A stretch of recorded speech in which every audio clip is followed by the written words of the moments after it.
He who does good does it for himself. If this is your first time coming across this channel, it's a warm welcome to you. Please subscribe to this channel and turn on the notification button so you can get notified when I post the next video. Thank you. Somewhere in Africa there is a village known as Ikawa. In this village, there lived a beggar, but not the kind who simply asked for alms. No, this man carried with him a message, a slogan, that echoed through the dusty streets and humble homes. He who does good does it for himself. His voice was calm and resonant, carrying a weight that made villagers pause and reflect. There was a softness in his smile, a gentle kindness that reached beyond the words he spoke. Beside him was his son, a small boy of perhaps 7 or 8 years, with bright, curious eyes that mirrored his father's warmth. Together they moved as one, two souls bound by love, wisdom, and a shared journey through life's uncertainties. The beggar's presence was a quiet reminder that true wealth lay not in possessions, but in the goodness one carries within. Each morning, as the golden light spilled over the thatched roofs, the beggar would walk the village paths, his son's small hand firmly held in his own. His voice, rough yet steady, would rise above the chatter of market stalls and the laughter of children. He who does good does it for himself. Some villagers smiled at the phrase, nodding in quiet agreement. Others, especially those who gave him coins or food, saw it as a gentle reminder that kindness, though given outwardly, nourished the soul of the giver. They gave when they could, sometimes out of charity, sometimes out of respect for the wisdom in his words. But not everyone shared this view. At the edge of the village, where the fields stretched wide and the earth smelled rich and fertile, lived Barika, a farmer known for his strength and sternness. Barika was a man of the soil, a man who believed in hard work and clear morals. To him, the beggar's slogan was an insult, a bitter twist on the sacred act of giving. How dare he say that? Barika would mutter to himself, his brow furrowed as he watched the beggar pass by. That the good we do is only for ourselves? That means giving alms to him is just for our own benefit. Ungrateful and arrogant.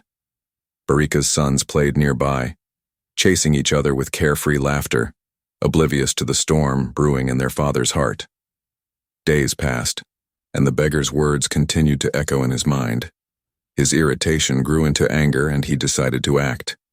One day he approached the beggar and his son, bread in hand, and said with a forced smile, "Here, take this. May it do you good." The beggar's eyes shone with gratitude. "Thank you, Barika. May your kindness return to you tenfold." With his son beside him, the beggar walked away, the bread wrapped carefully in a cloth. As they turned a corner, 2 boys from the village were locked in a fierce quarrel, shouting and pushing. The beggar stepped between them, calm and steady.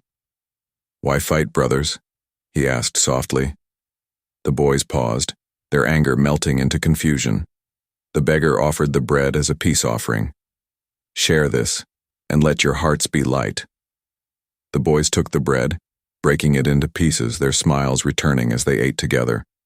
The beggar and his son continued home, unaware that this simple act would ripple through the village in ways no one could have foreseen.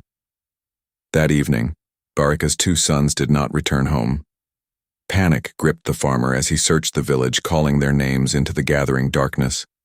The villagers joined in the search, their faces etched with worry. Whispers spread. Some said the boys had wandered into the forest, others feared worse. The search parties almost gave up before they found the lifeless bodies of the boys. Crumbs of bread patched on their lips. The remain parts of the loaf littered on the floor. It was obvious that they were poisoned. At dawn, the news spread. The beggar remembered that he had given bread to some boys and demanded to see them. When he got to Barika's house and discovered that they were the same boys he had offered bread, he got scared. Nevertheless, he decided to say what he knew because honesty was his best policy. He told Barika that he had met the boys fighting and resolved the issue, and afterwards, gifted them bread. It was the same bread he offered him that he gave the boys. Barika was gripped with guilt. However, He masked the guilt with accusing the beggar of poisoning his sons to death with an unknown bread, and swore that the one he had offered him as alms wasn't poisoned. The villagers who were present insisted that the matter would be presented before the oracle for a fair judgment. In the heart of the village, in front of the oracle's shrine where justice had long been sought, the elders convened. The oracle, a revered figure believed to speak for the ancestors and the spirits, was called upon to reveal the truth. Baraka was summoned, his strong frame tense, but his eyes steady. He knew the weight of the accusation was heavy, and the consequences could be dire. The oracle, an elderly woman with eyes clouded by age but sharp with wisdom, sat cross-legged on a woven mat. Her voice was calm yet commanding as she addressed Baraka. "Baraka, son of the soil, you stand accused of poisoning the bread given to the beggar and his son. Before the spirits of our ancestors and the eyes of this village, you must swear your innocence." Baraka's heart pounded, but he lifted his chin and met the oracle's gaze. "I swear by the earth beneath my feet and the sky above, I did not poison the bread. It was given in kindness, not malice." The oracle nodded slowly and began the sacred ritual. She lit incense, the fragrant smoke curling upward, and chanted prayers in the ancient tongue. The villagers watched in tense silence, the air thick with anticipation. Then came the moment of truth. The oracle held a bowl of water infused with bitter herbs, believed to reveal guilt or innocence. Baraka was asked to drink. With steady hands, Baraka lifted the bowl and drank deeply.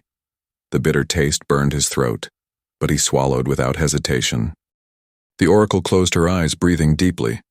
After a long pause, she opened them and spoke. "The spirits have spoken. Baraka is guilty." A gasp rippled through the crowd. Baraka's face remained calm, but inside a storm of disbelief and sorrow raged. The elders pronounced the sentence swiftly. In accordance with the village's ancient laws, Baraka was to be executed, beheaded, and his body cast into the evil forest, a place of dark legend where no villager dared to go. The village was shaken. Some mourned Baraka's death, questioning the oracle's judgment. Others felt relief, believing justice had been served. The beggar, holding his son close, whispered his solemn truth to the wind. "He who does good does it for himself." Thank you for watching. Please subscribe, turn on your notification button. Do share the video with someone who would love it. Kindly share your thoughts in the comment section.